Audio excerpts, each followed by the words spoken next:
Hello friends, আসসালামু আলাইকুম। সবাই কেমন আছেন? আশা করি সবাই ভালো আছেন। প্রথমে আপনাদের সাথে শেয়ার করব আজকে কীভাবে আমি পোলাও চালটা ভেজে নেই আর কি রান্না করছি তা অবশ্যই না টেনে ভিডিওটা সম্পূর্ণ দেখুন। প্রথমে আমি কড়াইতে তেল দিয়ে দিচ্ছি, এবার দিয়ে দিচ্ছি তেজপাতা, গরম মশলার ফল, দারুচিনি, লবঙ্গ।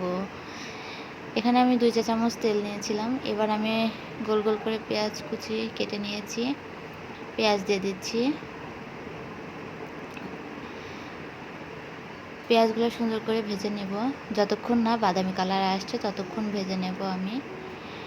আর ভিডিওটা অবশ্যই সম্পূর্ণ দেখবেন, একদম স্কিপ করবেন না, টানবেন না, কোনো কিছুই করবেন না, জাস্ট ভিডিওটা দেখতে থাকুন। আজকে নতুন একটি রান্না আপনাদের সাথে শেয়ার করব।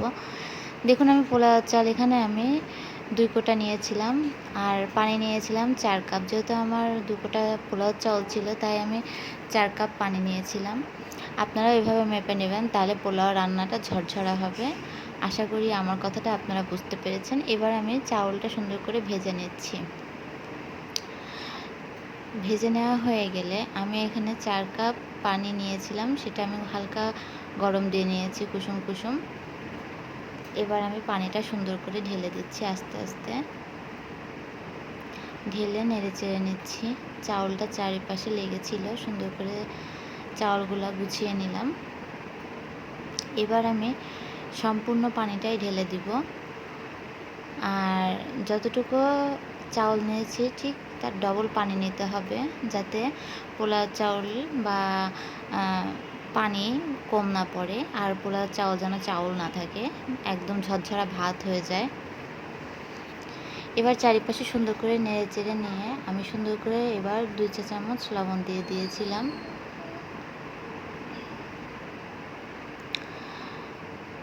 লবণ দেওয়ার পরে সুন্দর করে আমি আবারও নেড়ে চেড়ে নেব, যাতে লবণটা মিক্সচার হয় খুব ভালোভাবে।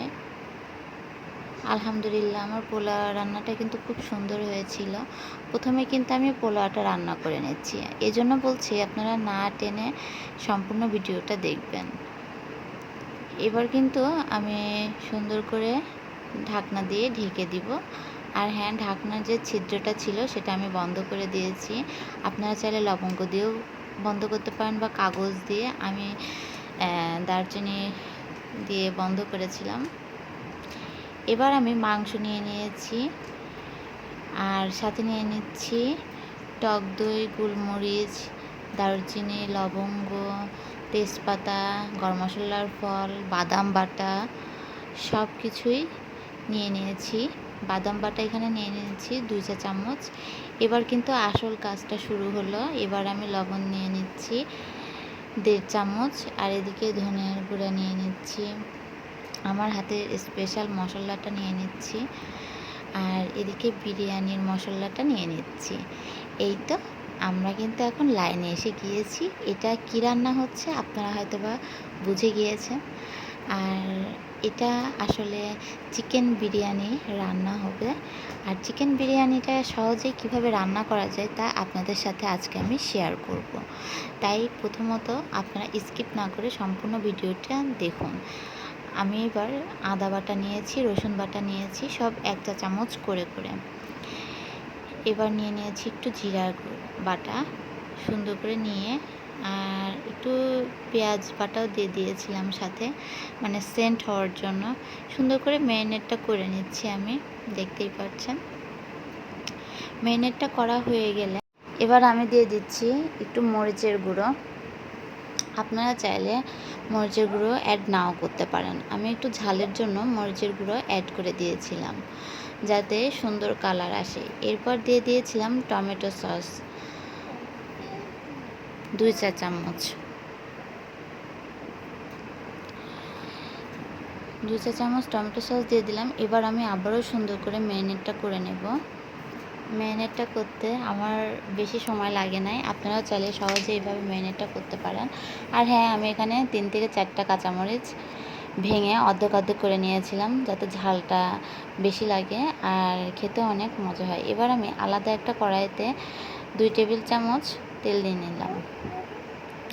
তেল নেওয়ার পরে আমি এখন যে মশলাগুলা দিয়ে মাংসটা ম্যারিনেট করে রেখেছিলাম, সেই মাংসটা আমি এখন এই চুলার পর দিয়ে দিব। সর্বপ্রথম দিয়েছিলাম পেঁয়াজ কুচি, কারণ পেঁয়াজ কুচি দিলে একটা সুন্দর ফ্লেভার আসে।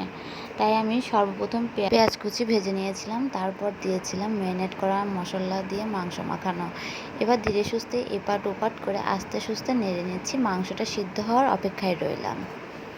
এবার দেখুন আমার ভাতটা ঝরঝরা হয়ে গিয়েছে। এই ভাতের সাথে এখন আমি মাংসটা সুন্দর করে ম্যারিনেট করে দিব।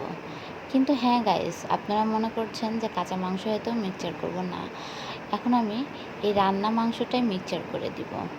আমার হাতে যেটুকু ব্রয়লার ছিল সেটুকু দিয়েই আমি চেষ্টা করেছি চিকেন বিরিয়ানি করার। আপনারা চাইলে একটা গোটা মুরগি দিয়েও সুন্দর সুন্দর লেগ পিস বাদে মানে পা বাদে আর কি আপনারা সুন্দরভাবে রান্না করতে পারেন। আমার কাছে যেটুকু ছিল সেটুকু দিয়ে চিকেন বিরিয়ানি রান্না করেছিলাম। আর এই তো মাংসটা যখন রান্না হয়ে গিয়েছে, তারপর মিক্সচার করার পালা। এবার আমি মিক্সচার করে দিচ্ছি সুন্দর করে। এবার মিক্সচার করার পরে আবারও আমি দমে দিয়েছি। আর দমে দেওয়ার পরে আমি অপেক্ষা করছিলাম সুন্দরভাবে ম্যারিনেটে মাংসটা সেন্ট কেমন বের হয়েছে আর আদৌ সিদ্ধ হয়েছে কিনা। এখন একদম নরম তুলতুলা হয়ে গিয়েছে। দমে দেওয়ার পর মাংসগুলো আরও বেশি নরম হয়ে গিয়েছে। আজকে ভিডিও কেমন লাগলে তো অবশ্যই বলবেন। আল্লাহ হাফেজ।